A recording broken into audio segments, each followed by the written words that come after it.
ሶስተኛው ነው። ጣሊያንኛ ትችላላችሁ? በጣሊያንኛ 3 ቁጥር ነው። እዚህ ላይ ከመስቀሉ ክብደት ከመከራው ጽናት የተነሳ በኃይል የወደቀበት ነው። መስቀሉን ተሸክሞ ይታያችኋል። ይሄ ማለት ነው።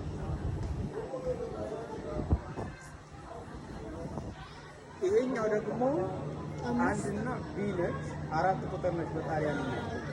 ይሄኛው ፎርቲን ስቴሽን የሚባሉት አኮር ስቴሽን።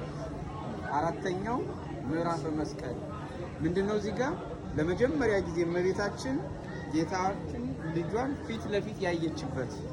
ሰው በጣም ብዙ ስለነበር እያለቀሰች ስትከተለው አላየችውም። እዚህ ላይ ስትደርስ ግን ልጄ ሆይ ብላ እቅፍ አድርጋ ይዛ አለቀሰች ይላልና አራተኛው ስቴሽን እመቤታችን ልጇን መስቀል ተሸክሞ ያየችበት እቅፍ አድርጋ ይዛ ልጄ ሆይ ምን ልሆን ብላ ያለቀሰችበት። ይሄም ቤተ መቅደስ ነው። ያው ሰዓቱ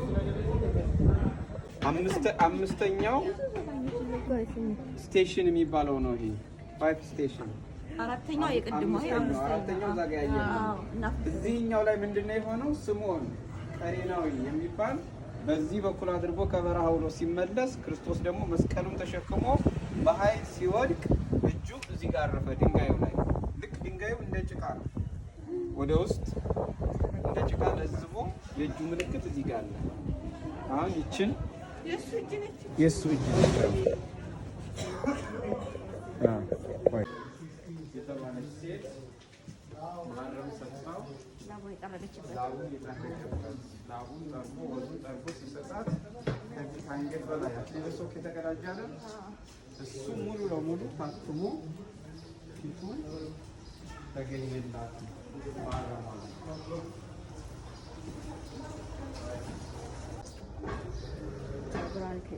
ቬሮኒካ እቺ አምድ ነች ራሷን የቻለች። ይሄ ትልቅ ቤተ መቅደስ ነው ውስጥ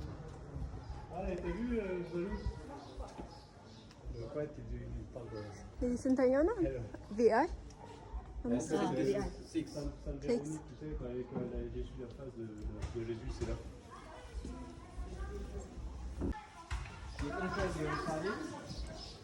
አጭርና ያ ከከተማ ውጭ እንግዲህ የቀራንዮ ኮረብታ የመቃብር ቦታ ሊባል የነበረው ነው።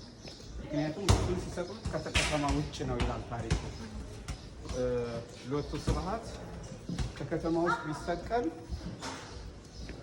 ከተማችን ስብናም ብለው ነበረ ይላል። ነገር ግን ትንቢቱ ምሳሌው ትንቢቱ መስቀል ተሸክሞ አሁንም ለሁለተኛ ጊዜ በኃይል የተከሰተ ነው። ይሄኛው ይታያችኋል።